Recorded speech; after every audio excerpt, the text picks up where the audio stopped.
28 წლის ქალს ყოფილი ქმარი ფიზიკურად სამსახურში გაუსწორდა. ის ლილოს დასახლებაში მდებარე ამ სავაჭრო ჯიხურში მუშაობს. კაცი ქალს თავს ცივი იარაღით სამუშაო დღის ბოლოს დაესხა და 11 ჭრილობა მიაყენა. ოჯახს ველაპარაკეთ, მითხეს რომ ესტრაევია და ვცვლიდი. მე უნდა მოვსულიყავი მეორე დღეს. როგორც ვიცი, ყოფილი მეუღლე იყო. ვიცი რომ დაჭრილი იყო და ძიმე მდგომარეობაში იყო. ყოფილი მეუღლე მანამდე ხომ არ შეგიმჩნევია?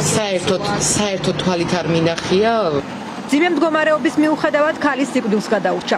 დამნაშავე რომ ნამდვილად ყოფილი ქმარია, რომელიც ცოლზე ძალადობის გამო ერთხელ უკვე ნასამართლევია, ამას დანაშაულის ადგილთან მცხოვრები და მომუშავე მოქალაქეებიც ადასტურებენ. ფორმულას უყვებიან, რომ უსაფრთხოების კამერების ჩანაწერებზე, რომელიც პოლიციამ ამოიღო, თავდასხმის ყველა დეტალია ასახული. პოლიციები რომ მოგროვდნენ, ჩემთან შემოვიდნენ პოლიციები. აი აქ. კამერის ის ნახვა გვინდა. დაანახა კამერა, ყველაფერი დაანახა, როგორ გარბის, დაანახა ხელში თეთრი მანქანაში როგორ დაждდა, ყველაფერი დაანახა და დაიჭირეს. როცა შემთხვევა მოხდა, პოლიციელებმა გამოჩნდნენ. თელ დილამდე იყვნენ. დილამდე? 1:30 კაცი იყო, 1:30 პოლიციელი იყო.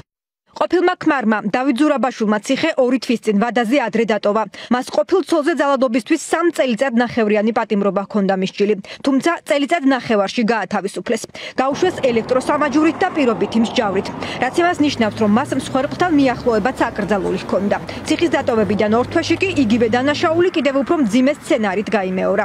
რატომ ვერ გააკონტროლა ის პოლიციამ სათანადოდ და ვერ დაიცვა თავდასხმისგან ქალი? კითხვებზე პასუხს დაჭრილი ქალის ოჯახიც მოითხოვს. როგორია ჯანმრთელობის მდგომარეობა? ძიმეთ არის, მაგრამ ანუ სტაბილურობისკენ მივდივარ ნელ-ნელა. პირველად იყო მისული ისე ისაუბრა მე მოასწრანო ალგანის გამოძახებაც და მომეც წავიდა ის პიროვნები. მე უკვე მეორედ როდესაც მოვიდა პირდაპირ მოვარდა დანი. დრაივის პატრონეებიც იდნენ და ანუ ურტყავდნენ, აშველებდნენ, მაგრამ რეაგირება არ ჰქონდა ადამიანს. რაღაცნაირად მოახერხა ანუ დრაივიდან გარეთ გასვლა ქვის ხარის და ისიც გადაყვა იქ. აი ანუ იქაც ურტყავდა განიმთ მიაყენა 11 ჭრილობა. დამნაშავე ჯერ თავისუფალია. მსხვერპლი კი ძალადობისგან სამართალდამცველებმა ვერც ერთხელ დაიცვეს. ამავე მიზეზით ოჯახი არც მსხვერპლის ადგილსამყოფელს ამხელს. მომხდარზე პასუხისმგებლობას შესაბამის სახელმწიფო უწყებებს აკისრებენ უფლებადამცველები.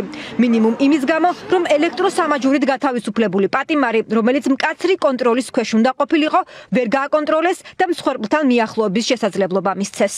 ელექტრონული სამაჯურის მთავარი როლი არის სწორედ ის, რომ შინაგან საქმეთა სამინისტრომ ყისიერად რეაგირება მოახდინოს. ეს ნიშნავს იმას, რომ ან მოიხსნა სამაჯური, ან შესაბამისო უწყებებმა რეაგირება არ გააკეთეს დროული. სწორედ აი ესეთი ქმედებები სახელმწიფოს მხრიდან, ტოლერანტული დამოკიდებულება მოძალადების მხრიდან. პირადად ჩემ პრაქტიკაში ასობით საქმეა, როდესაც დაზარალებულად არ ცნობენ ბავშვებს და ქალებს, როდესაც ეს ძალიან ჭირდება, თქვათ იმისთვის, რომ პრევენცია მოახდინონ, მოძალადეს შეაკავონ. მოძალადების მიმართ არ ხდება პატიმრობის გამოყენება.